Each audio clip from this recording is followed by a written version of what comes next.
In segment 4.6, we'll talk about transaction fees. This is a topic that has come up before in a previous lecture, and it will come up again later in a later lecture.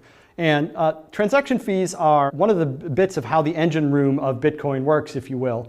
And it touches a bunch of different topics. So what I want to talk about here today is the practical details of how transaction fees are set in Bitcoin today. We've talked about storage in this lecture. We've talked about payment services.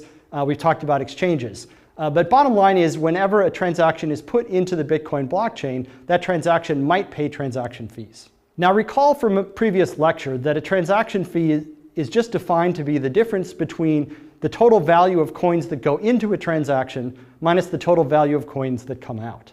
The inputs have to be always at least as big as the outputs because a regular transaction can't create coins. But if the inputs are a little bigger than the outputs, then the difference is deemed to be a transaction fee. And that transaction fee goes to the miner who recorded this transaction, the miner who made the block that records this transaction.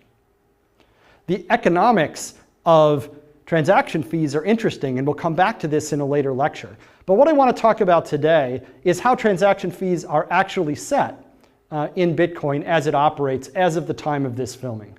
These things do change from time to time, but we'll give you a snapshot of what's going on right now.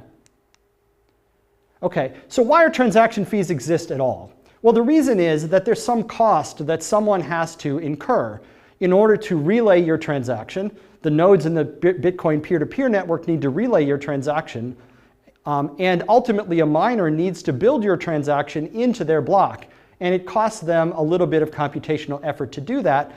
And the time that they spend calculating a block that's slightly larger because it contains your transaction is time that they could otherwise have spent trying to make a block and get a block reward.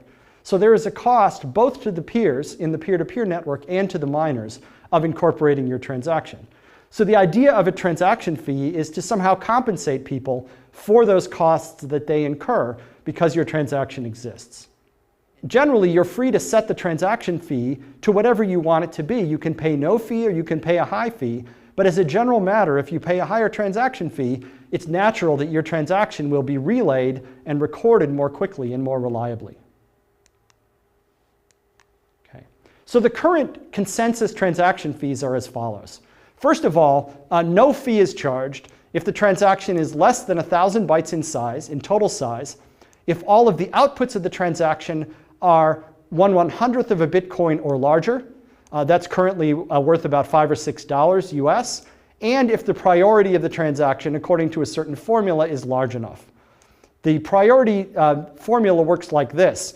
You look at all of the inputs to the transaction, and for each one you add up the product of the age of that input times the value of that input in Bitcoins. You add that up over all the inputs, then you divide by the transaction size. So if you meet these three requirements, then no fee will typically be charged, and your transaction will be relayed, and it will be recorded in the blockchain without a fee.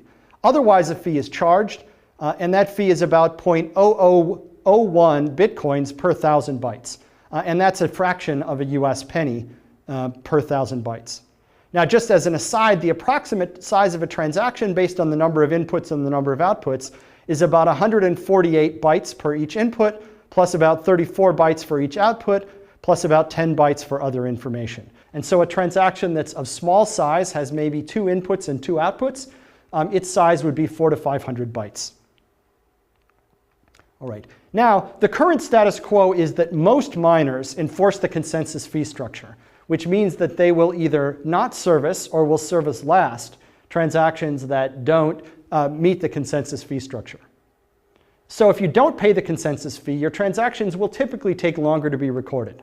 It's worth noting that if you pay a small fee, that because of the way the priority calculation works, the priority includes age of your Bitcoins, the longer your transaction sits without being recorded, the higher its priority will get because its Bitcoins get slowly older.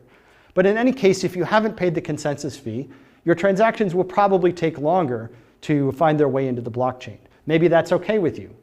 Most miners prioritize transaction based on the fees that are paid and based on the priority formula. And I'm not going to go into the details of how that works, but if you pay more or if your priority is higher, according to the formula, then your transaction probably gets memorialized first.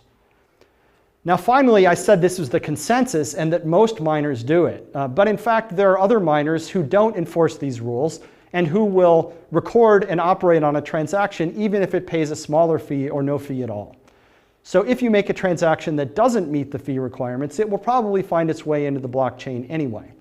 But the way to get your transaction recorded more quickly and more reliably is to pay the consensus fee. And that's why most wallet software and most payment services include the consensus fee structure in the payments that go on. And so you'll see a little bit of money raked off for transaction fees when you engage in everyday Bitcoin business.